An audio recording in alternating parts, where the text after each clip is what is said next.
La musicothérapie, qu'est-ce que c'est? Pour faire simple, c'est l'association de deux termes, musique et thérapie. C'est donc l'utilisation de la musique dans le soin ou l'utilisation de la musique comme du soin. Vous pourrez retrouver une définition complète et générale sur le site de la FFM, lien que je vous mettrai en bas de page. Mais la grande question maintenant, ce n'est pas de savoir qu'est-ce que c'est, mais comment et pourquoi on utilise la musique dans le soin.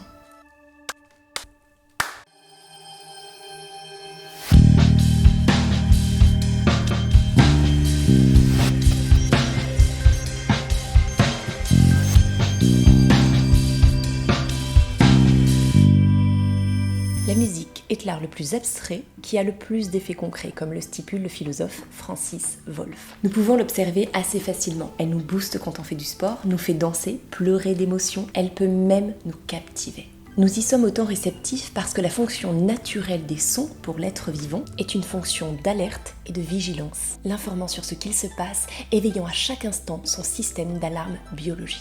De plus, cet art qu'est la musique, aussi impalpable soit-il, permet de s'exprimer grâce à une mélodie, un rythme et des paroles sur divers sujets. Cependant, qu'en est-il de la musicothérapie, où les composantes de la musique sont utilisées comme un outil, rythme, son, mélodie, etc. Pourquoi donc utiliser la musique dans le soin ? Et comment cela fonctionne? Grâce au système d'imagerie cérébrale, ce qu'on appelle l'IRM, les scientifiques ont pu répondre à ces questions en décortiquant ce qu'il se passait ici, dans notre cerveau, qui est le centre des opérations. Chaque fois que nous faisons quelque chose comme marcher, courir, lire, certaines régions du cerveau s'activent. Mais l'avantage qu'a la musique, qu'elle soit écoutée ou jouée, c'est qu'elle stimule à elle seule quasiment toutes les régions du cerveau. La région auditive qui reçoit les sons et qui va suivre l'intensité, le rythme, la mélodie de la musique que nous écoutons. La région visuelle qui va y associer spontanément des images, des formes, des textures, des couleurs. La région motrice qui sera stimulée par la réaction physique de notre corps à la musique. Et puis il y a l'hippocampe, nom donné par l'anatomiste vénitien Giulio Cesare Aranci en 1587, comparant cette zone du cerveau à un hippocampe, qui est une zone responsable de la mémoire et des apprentissages. Mais attention, toutes ces zones ne travaillent pas seules dans leur coin, mais sont interconnectées et partagent les informations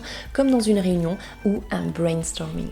C'est pour cette raison qu'une personne atteinte de la maladie d'Alzheimer, par exemple, parviendra à se souvenir d'une danse associée à une musique, ou qu'une autre se souviendra d'un morceau de piano. La musique étant ancrée dans la mémoire musculaire, auditive, visuelle, émotive, etc.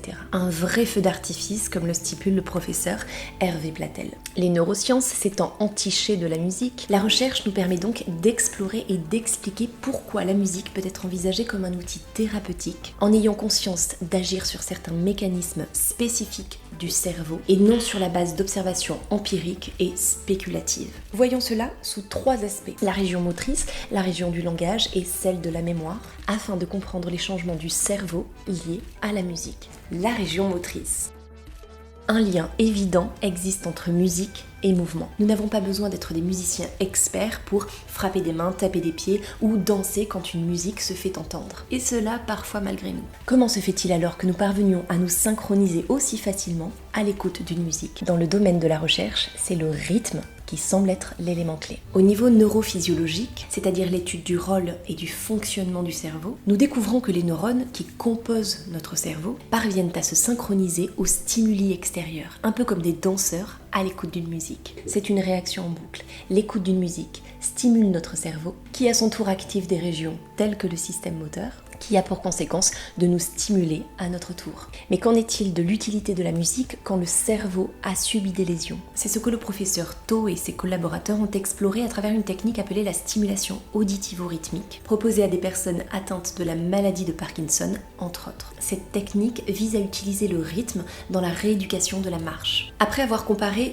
deux groupes, l'un bénéficiant de cette technique et l'autre d'une intervention classique de rééducation, ils ont découvert qu'après 3 semaines, les patients qui s'étaient exercés avec cette technique par rapport à l'autre groupe avaient amélioré de manière significative la vitesse de leur démarche, souvent irrégulière et marquant des freins à cause de la maladie, leur longueur de foulée, souvent saccadée et entraînant de petits pas, et la cadence de leurs pas, souvent trop irrégulière, entraînant des chutes. Le rythme, composante de la musique, agit donc ici comme un stimulant.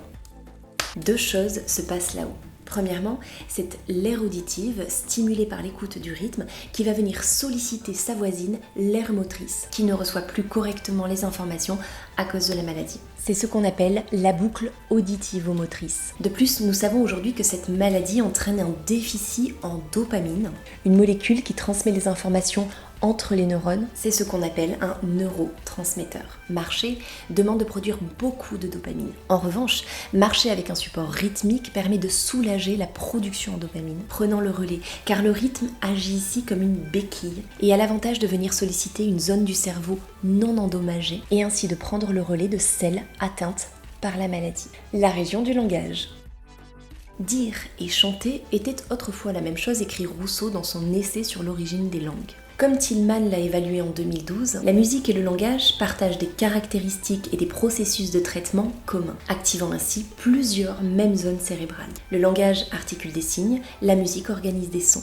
Mais la musique possède quelques petits plus qui nous permettent bien souvent d'enregistrer plus facilement l'information, comme par exemple ces chansons qui deviennent facilement entêtantes. De par les éléments mélodiques et rythmiques propres à la musique, mais également grâce à cette touche d'émotion dont elle seule a le secret. La musique devient donc un outil précieux pouvant être utilisé dans le domaine clinique pour améliorer les troubles du langage ou de la communication. Un bon exemple est donné par la Melodic Intonation Therapy, une technique utilisée par les neuromusicothérapeutes ou les orthophonistes qui va utiliser la prosodie naturelle du langage, soit la durée, la mélodie et le rythme du son des mots, associés aux éléments mélodiques et rythmiques qu'offre l'outil musical, pour venir soutenir, telle une béquille encore une fois, le travail de rééducation. L'impact est d'autant plus amplifié car l'utilisation des éléments musicaux permet encore une fois l'implication de zones cérébrales préservées. La mémoire.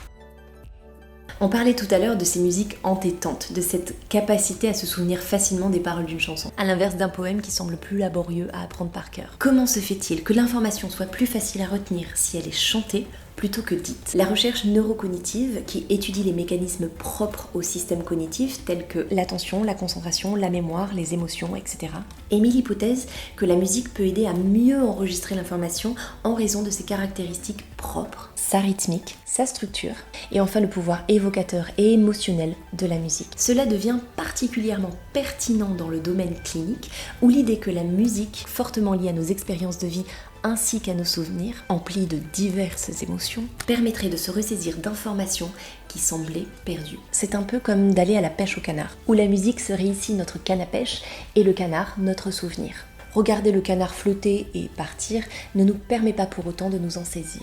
En revanche, munis de l'outil qu'est la canne à pêche, nous pouvons récupérer ce canard tant convoité. Du fait que la musique active des zones beaucoup plus étendues dans le cerveau, les régions qui ont subi d'importantes lésions provoquées par la maladie d'Alzheimer peuvent être compensées par d'autres préservées. Voici quelques autres effets que la musique peut avoir. Elle réduit la douleur en libérant à son écoute les opioïdes du corps qui soulagent la douleur. Je vous mets en lien une étude publiée dans The Lancet. Elle favorise la neurogénèse, qui est un processus par lequel notre cerveau développe davantage de neurones, améliorant ainsi nos capacités cognitives, de concentration, d'adaptation, de perception, d'attention. Elle diminue le stress en réduisant le taux de cortisol, qui est une hormone libérée par le corps lorsqu'il subit un stress quelconque, et bien d'autres. La musicothérapie se sert donc des éléments constitutifs de la musique, soit le rythme, la mélodie, la durée, etc., comme d'une boîte à outils, afin d'améliorer d'autres capacités non musicales telles que le mouvement, la mémoire, le langage. Et voilà pour aujourd'hui.